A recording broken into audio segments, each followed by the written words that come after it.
Ranking the 6 original universe Jojo villains. If there are multiple instances of a villain, it's really just Dio, getting ranked separately. Let's give some honorable mentions to Akira Otoishi, the user for Red Hot Chili Peppers, and Santana, technically a Pillarman, not on the main roster. Yeah, I'm gonna have to go a little bit faster for this one because there are more of these guys, but unlike the last list, which was infallible in any way, this one I'm willing to get my mind changed on, so I will be super open to discussing more in the comments. At number 8, AC/DC, middle child of the Pillarmen, doesn't have the emotional connection of Wamu, doesn't have the ambition of Cars, bottom place. Up above him, Cars, has ambition, really generic ambition. He has some, mild moments of personality, but not enough to really make him stand out. Just kind of a forgettable guy. Above him, Diavolo. Diavolo does not want to be involved in this part at all, and it shows. He doesn't really have any personal goals outside of killing Trish. The part would just kind of end if Passion stops pursuing him.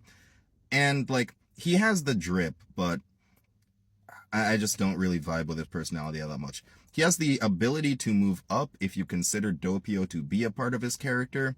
I don't, so I'll just keep him right here. After that, Dio Brando. Dio Brando, incredible stage presence, but what are his actual goals outside of be evil?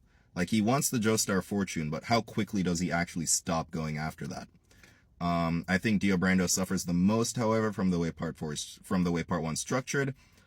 He's very present early on, basically disappears, very present at the end, but the part overall is just so short, he doesn't really get a lot of time to flourish. Up next, Wamu. I love Wamu. Wamu is easily my favorite Pillarman, but he is a henchman to the main two. He doesn't really have any personal goals of his own. He is essentially Cars' narrative dragon, and I don't know how high you can put a dragon on a list of main villains. After that, Dio Part 3. Same thing as Dio Part 1. Incredible stage presence, but pretty much all of his time in this part is spent aura farming in the shadows. And I'll be honest with you, he cultivates a lot of aura. It's enough aura to get him to number 3 on this list.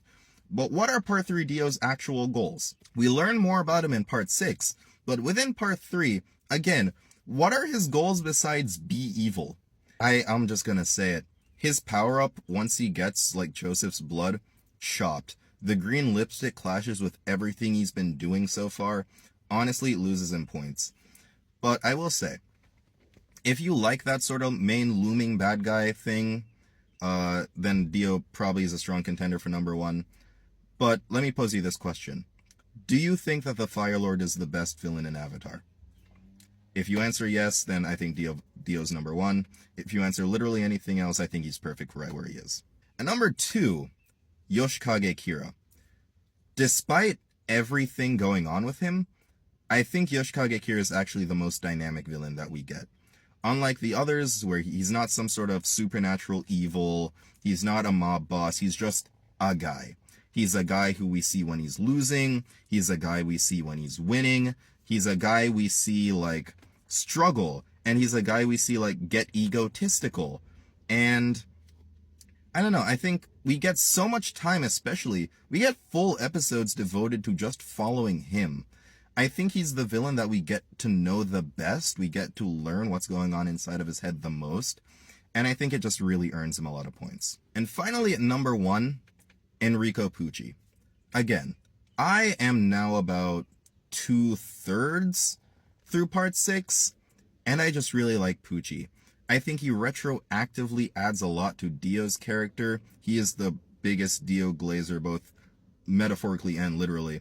And you gotta give points to a villain who just fucking wins. He just wins. He just gets what he wants. He throws. He throws right at the very end. He does throw against Emporio. But that's just because he's sandbagging. I mean, at least I think. I just know that happens. I don't know how the actual fight plays out. But I mean, I like Pucci. You actually do get to know a lot of what's going on in his head. And it's very straightforward. There aren't a lot of convolutions going on here in terms of what his actual goal is. It's just the steps to get there are somewhat convoluted. But I like Pucci. I think he's a solid villain, and I think he's a great conclusion to that universe. So once again, here are the main rankings. I want to see some discussion in the comments because I am super willing to get my mind changed on this one. And yeah, follow for more.